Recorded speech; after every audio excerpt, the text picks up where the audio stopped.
Chapter 16 आपका अवचेतन मन और सद्भावपूर्ण मानवीय संबंध। Welcome to my channel friends, through the book through the life. इस चैनल में हम बहुत सारे बुक्स के हर चैप्टर को डिस्कस करते हैं ताकि हम उन चैप्टर्स की सारी नॉलेज को अपनी डे टू डे लाइफ में यूज़ कर सकें। हमारा पहला बुक है the power of subconscious mind, अवचेतन मन की शक्ति, written by great author doctor Joseph Murphy.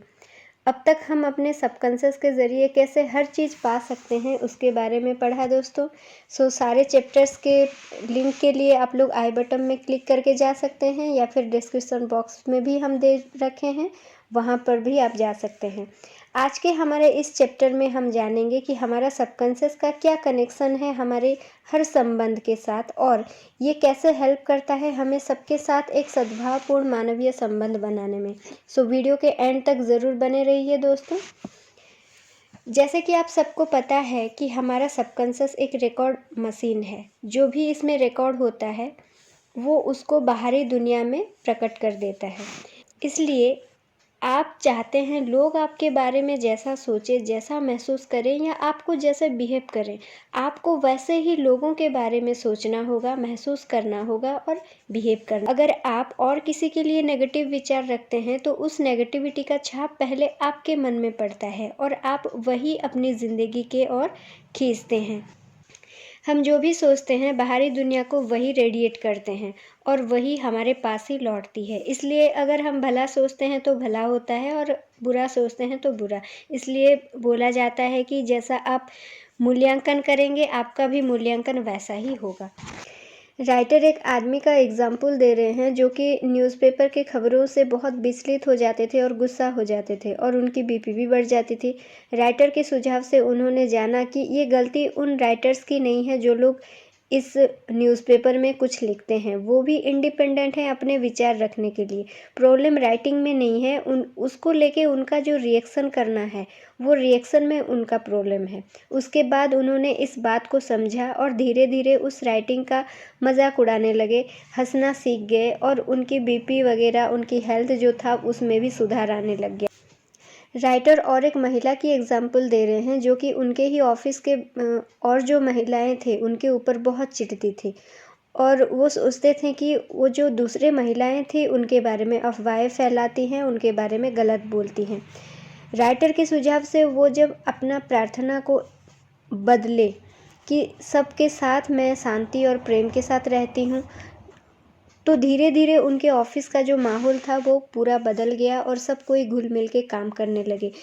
तो दोस्तों प्रॉब्लम किसी और में नहीं होता है। जब माहौल ख़राब होता है हमें गुस्सा और चिढ़ लगता है, इसका मतलब हमारे ही सबकॉन्शियस में ये सब नेगेटिविटी है। अगर हम अपने थॉट प्रोसेस को चेंज करते हैं, जो भी हम नेगेटिव सोच रहे हैं, जो भी नेगेटिविटी हमारे सबकॉन्शियस में बैठा हुआ है, अगर हम उसको बाहर निकालने के लिए काम करते हैं तो हमारे जो बाहरी संबंध हैं वो भी धीरे धीरे सुधर जाते हैं। और एक एग्जाम्पल राइटर यहाँ पे दे रहे हैं जिम एस नामक एक सेल्समैन का, जो कि बहुत अच्छे सेल्समैन थे। उनका प्रोडक्ट भी बहुत अच्छा सेल हो रहा था, लेकिन ना उनका प्रमोशन हो रहा था, ना उनको कहीं पर अप्रिसिएशन मिल रहा था, ना वहाँ पर उनको कहीं पर भी प्रशंसा मिलता था। तो उसकी वजह से वो सेल्स मैनेजर को सारी चीज़ों के लिए दायी मानते थे और उनके बारे में वो बहुत गलत सोचते थे। तो उनके सेल्स मैनेजर थे उनके बारे में उस सेल्समैन के अंदर बहुत सारी कड़वाहट भरी हुई थी।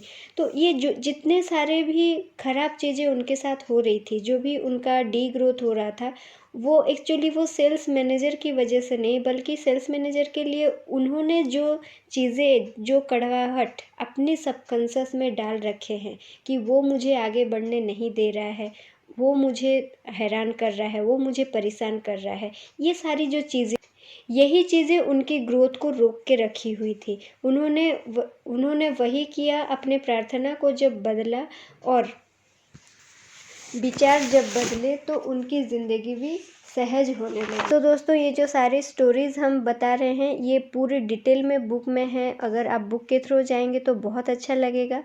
राइटर बहुत ही बेहतरीन तरीके से इन सारी चीज़ों को डिस्क्राइब किए हैं। देखिए, कोई दूसरा आदमी हमें गुस्सा नहीं दिला सकता या नहीं चिढ़ा सकता जब तक हम उसके बातों पर नेगेटिव रिएक्ट ना करें। इमोशनली मैच्योर होने का मतलब यही है कि हम किसी बाहर के आदमी के आलोचना और द्वेष पर नेगेटिव रिएक्ट ना। एक्शन चाहे जो भी हो, लेकिन रिएक्शन हम क्या देंगे ये हमें चुनना चाहिए। सामने वाले के बात पर गुस्सा या चिढ़ने का मतलब यही है कि हम दूसरों की नेगेटिविटी को ज़्यादा एनर्जी दे रहे हैं। हमेशा अपने लक्ष्य को याद रखें और किसी को भी अपनी मन की शांति और खुशी को भंग करने की अनुमति ना दें। सिगमंड फ्रायड ने कहा था कि अगर व्यक्तित्व के पास प्रेम नहीं है तो वो बीमार हो जाता है और मर जाता है। प्रेम का मतलब यहाँ ये है कि दूसरे व्यक्ति में मौजूद दैवी अंश के लिए समझ, सद्भावना और सम्मान रखना। देखिए, हम सब उस परमात्मा के एक एक दैवी अंश हैं। हम जितना ज़्यादा सम्मान और सद्भावना दूसरों के लिए रखेंगे, हमारे पास भी वही लौटेगा। हर व्यक्ति दुनिया में एक महत्वपूर्ण हिस्सा है। हर व्यक्ति उस परमात्मा का एक अंश है। कृपया किसी के भी स्वाभिमान को ठेस ना पहुंचाए, वरना वही हमारे पास भी लौटेगा। Keep loving all and respect all. बदले में प्यार और सम्मान हमारे लिए भी मिलेगा। यहाँ राइटर मेंटली इल पर्सन के साथ कैसे बिहेव करें उसके बारे में भी बता रहे हैं। बहुत लोग होते हैं जो कि साइकोलॉजिकल डिसऑर्डर होते हैं। देखिए, उनके नेगेटिविटी को आप नापसंद करके उनको लौटा सकते हैं, पर ये करने से, देखिए, इस बात को थोड़ा सा अच्छे से समझिए। अगर हम किसी को नापसंद करते हैं तो क्या होता है, सबसे पहले उनकी नेगेटिविटी को हम एक्सेप्ट कर लेते हैं, इसीलिए हम नापसंद करते हैं। तो जब हम पहले उनकी नेगेटिविटी को एक्सेप्ट कर लेते हैं तो हमारे अंदर वो नेगेटिविटी चली जाती है। तो कृपया ये ना करके बुराई के बदले भलाई देना सीखिए, है ना। उनके अंदर भी एक दैवी अंश है, सो उनके प्रति भी दया और करुणा रखें ताकि उनकी नेगेटिविटी आप पर कोई प्रभाव ना डाल पाए और आपकी अच्छाई उनको सुधारने में भी काम आए। यहाँ राइटर ब्रूस टी जी का एक एक्सपीरियंस बता रहे हैं।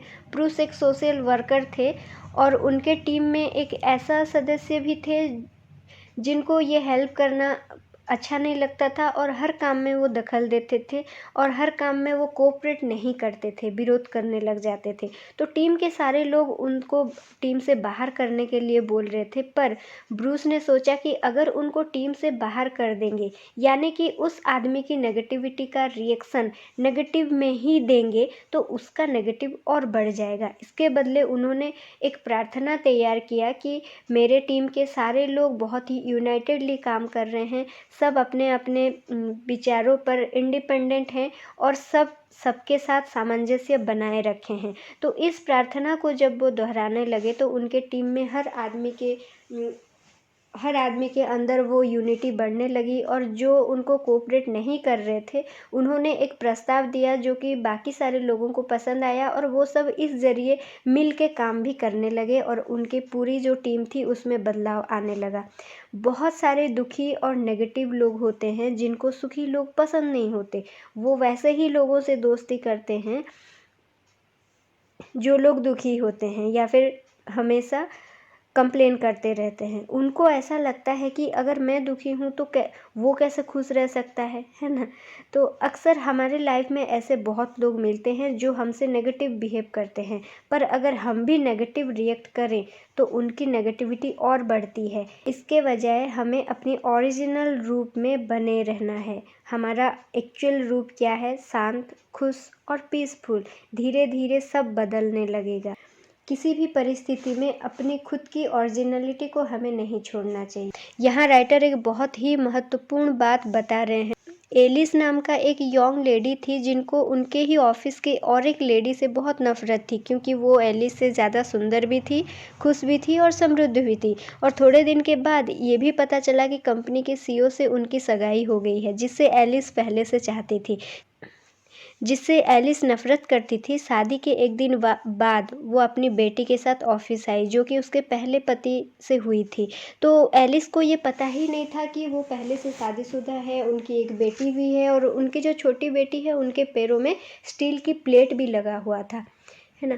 तो वहाँ पर वो छोटी लड़की की बातें सुनकर एलिस का दिल भर गया। वहाँ पर सोचे कि वो जिससे नफ़रत करती थी, इतने सारे दुख होते हुए भी वो कितना खुश रहते थे और उनके बारे में किसी को कुछ पता ही नहीं था। एलिस ने दिल से उस लेडी को बधाई दी और वो खुशी की महसूस भी करने लगी। इसको एम्पैथी कहते हैं, सिंपैथी नहीं है। ये एक ऐसी अवस्था है जहां हम अपने आप को दूसरों की जगह में रख के उसको समझने की कोशिश करते हैं। जब आपके मन में भी किसी को चोट पहुंचाने की भावना आए तो आपको मानसिक रूप से किसी महान व्यक्ति के पर्सनालिटी में रहना है और आपको मार्गदर्शन मिल जाएगा कि क्या उचित है, क्या करना चाहिए और क्या नहीं करना चाहिए। और एक बहुत ही इम्पोर्टेंट बात यहाँ पर राइटर बोल रहे हैं कि देखिए, दया दिखाइए, करुणा दिखाइए, पर दृढ़ रहिए। आपकी दयालुता की फ़ायदा किसी को उठाने ना दीजिए और इमोशनली किसी को गलत काम में सपोर्ट ना कीजिए। किसी के इमोशन में बहना नहीं है और खुद की मन की शांति को डिस्टर्ब भी नहीं करना है। ओवरऑली राइटर यहाँ पर यही बोलना चाहते हैं कि हमें हर व्यक्ति के लिए सुख शांति की कामना करना है, जो हम अपने लिए भी चाहते हैं। तो पूरी दुनिया में एक मानवीय संबंध सद्भावना से भरी रहेगी।